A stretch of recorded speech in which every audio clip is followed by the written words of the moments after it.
On est dans la halakha même du premier livre du Kitzur Shulchan Aruch.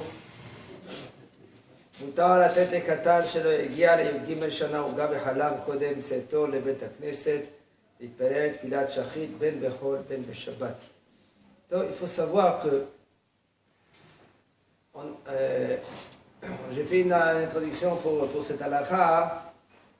Il y a une machloket acharonim, si quand c'est assour, est-ce qu'on peut donner au katan dans la main, avec notre main? C'est-à-dire, lui qui prend, par exemple, s'il est katan, il a 12 ans, et lui, par exemple, le ta'anit de Tzibour, il doit faire selon les shaot, les fiches shaot, quelques heures. Alors, ça, que lui qui peut manger, donc il peut, ça, c'est permis. Qu'il n'est pas encore bar mitzvah. Et si maintenant, est-ce que maintenant, moi, je peux lui donner même? Ça s'appelle Notnim lo vayadayim, je lui donne avec mes mains moi-même. C'est-à-dire que moi, je fais, c'est pas une interdiction, mais c'est, sauf lui, ça veut dire, mais Stéphane lo vayadayim, est-ce que je peux lui donner? Hein? Il n'est pas bariou, il a un hayoub, il a un hayoub. Il a un hayoub.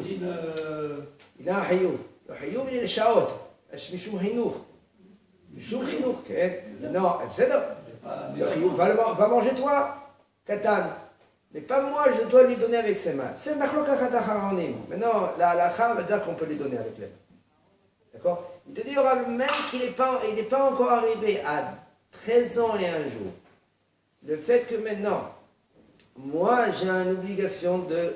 Parce que c'est une machlokat, qu'est-ce que maintenant, moi, j'ai l'obligation de le chanech et katan?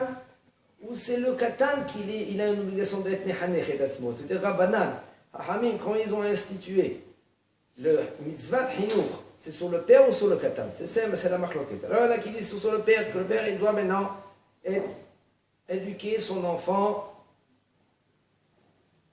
de ne pas manger avant le kiddush, avant la tfila. Ou que c'est le katan, c'est sur le katan l'obligation. Okay? De toute façon, il nous dit le Rab, quand même, puisqu'il n'est pas encore arrivé à l'âge de 13 ans et un jour, je peux quand même lui donner, il nous dit le Rav, c'est machloket, mais le Rav il est à l'étrange, il dit je peux lui donner un gâteau et du lait avant la tfila. Et je ne crains pas, c'est pas écrit ici, mais de toute façon, je ne crains pas, parce que tout le but, le saut de la machloket, elle est, si maintenant je crains que l'enfant, lui maintenant quand il va grandir, il va continuer avec cette habitude. Alors, c'est ça le problème. Oui, mais est-ce que maintenant le katan, lui, il va continuer? Alors, pourquoi les chachamim, une des raisons, nous ont obligés de mehaner l'enfant, une des raisons, elle est pour que lui, il s'habitue, et le fait qu'il s'habitue à Avodat Hashem, ça sera plus facile pour lui maintenant de faire Torah Mitzvot. Si maintenant, à l'âge de 13 ans, jusqu'à l'âge de 13 ans, il faisait n'importe quoi. N'importe quoi, il mangeait n'importe quoi. C'est impossible que la Torah peut rentrer dans ses entrailles. Impossible. Pourquoi?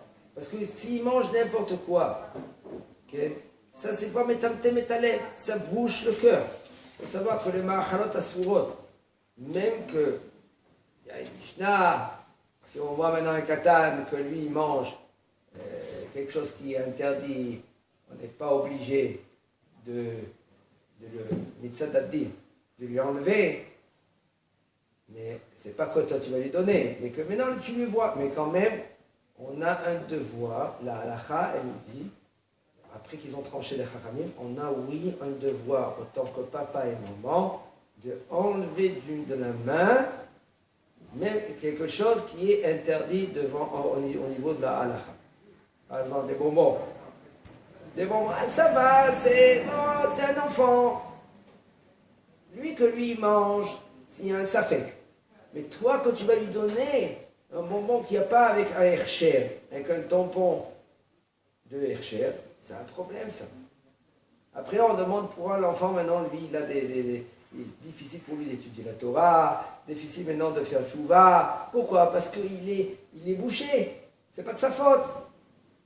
Il a mangé, vous savez, les bonbons, les chocolats, la pâte, comment elle est faite, cette pâte-là, si vous savez, avec du cochon, ou avec des graisses interdites.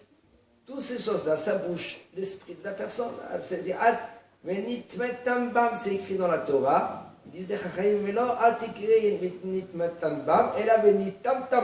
dire qu'il devient metumtam, bouché. On lui a dit, voilà, il y a une famille que doit faire, on veut lui faire tchouba. Il a demandé une chose. Je peux venir, je peux essayer de leur parler. Il a demandé, est-ce que lui, il mange, est-ce que eux, ils mangent ma'achalot ksherim? Fais attention. Il a dit, pourquoi Khodara? Il a dit, parce que si eux, ils mangent ma'achalot ksherim, je ne peux pas parler. Tout ce que je veux parler, c'est de rentrer dans une oreille, c'est rien du tout, ça ne va rien faire, c'est rien. Pourquoi? Parce que le bonhomme, lui, il est bouché. C'est malgré lui. On peut parler ce que demain, ça ne marche pas. En premier, il faut que lui qui commence à manger, du manger cachère. Cachère, on parle comme il faut cachère. Bah, c'est bon. Et c'est bon, il est bouché. Qu'est-ce qu'on va faire? Misken, le pauvre, il faut prier pour lui. Il faut prier pour lui, que lui, Bezat Hashem, quand il lui rend son esprit comme il faut, que lui peut bien avoir une bonne réflexion, etc. Donc, יש maintenant dans la Khamem Aleph. יש אומרים שקודם תפילת שחרית אסור גם לטעום דברי מאכל שטעימה בכלל איסור אכילה.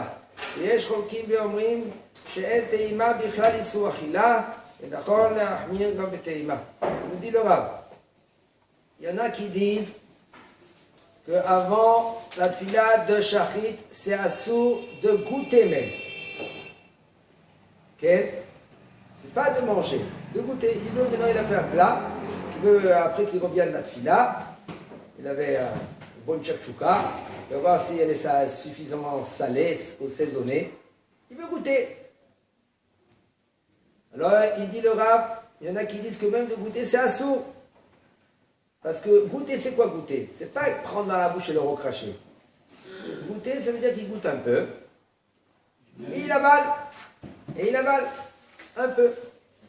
Il faut savoir que il y a une grosse marloquette dans la Gemara. Est-ce que maintenant, lui, quand lui, il goûte, pas pour manger, est-ce qu'il doit faire la bracha, oui ou non? Puisqu'il goûte, il n'est pas hayab de faire la bracha. Il prend un peu, il goûte. Même qu'il avale, quand même, il n'est pas hayab de faire la bracha. Même qu'il est né, ça s'appelle goûter. Et ça, si maintenant il va être mévarech, parce qu'il goûte, il rentre dans un machloket de Safek brachot. Même qu'il avale, je vous dis qu'il avale. Il goûte et il avale un peu. Pourquoi s'il avale la bracha des... Vadaï. C'est pas qu'elle est toffée. Regarde, je répète. Il y a une machloket. Si tu goûtes, tu hayab le barech ou lo hayab le barech. Goûter, c'est quoi goûter? C'est de avaler même. Tu prends un peu et tu avales. Quand même, ça s'appelle goûter. Manger, c'est tu manges. Tu manges une cuillère. D'accord? Alors, si une grosse marloquette dans la kamina, elle est, ça s'appelle brachot lehakel. Ça fait brachot, ça veut dire que si, puisqu'on a un doute, on ne fait pas de bracha. Alors, il y en a qu'est-ce qu'ils font? Ils goûtent. Et puis ils recrachent. Il ne faut pas rentrer dans ça. Ou maintenant tu veux bien manger, prends une bonne cuillère, fais la bracha. D'accord? Dans ce cas-là, s'il ne peut pas la bracha, écoute, il recrache. C'est bon. Bien sûr, il refait encore une fois, 2 ou 3 fois il fait. D'accord, mais il n'avale pas, tu as dit. Oui. Il y a un grand problème, c'est pas ça le problème. Le problème, il est maintenant. Il peut goûter autant de fois qu'il veut, sans faire la bracha. Oui, sans faire bracha. Il goûte. Il prend un peu de sel, il goûte. Et après, il recrache. Ça, c'est encore un problème. C'est pas ça le problème. Le problème, il est maintenant goûter, ça veut dire qu'il prend, il avale. Ça s'appelle goûter. Ça, il n'a pas le droit de faire la bracha dessus. Parce que ça s'appelle goûter. Ah, parce que ça ne s'appelle pas manger. Comment? Ça ne s'appelle pas manger. Même qu'il avale. Il prend un peu pour goûter, ça s'appelle toem. Et ça ne s'appelle pas qu'il n'a pas le droit de faire la bracha. Ah, tu veux faire la bracha? Parce que tu crains quoi? Il y en a qui se disent, attends, je mange un peu, je fais sans bracha, comment je peux manger un peu, je fais sans bracha? Bon, alors mange. Ne dis pas que tu goûtes. Tu dis que je mange. prends une bonne cuillère. D'accord? Alors, ici maintenant, on est dans la halakha qu'elle dit qu'il y en a qui disent que le fait qu'il goûte, ça s'appelle qu'il mange. Et il y en a qui sont cholkim. Et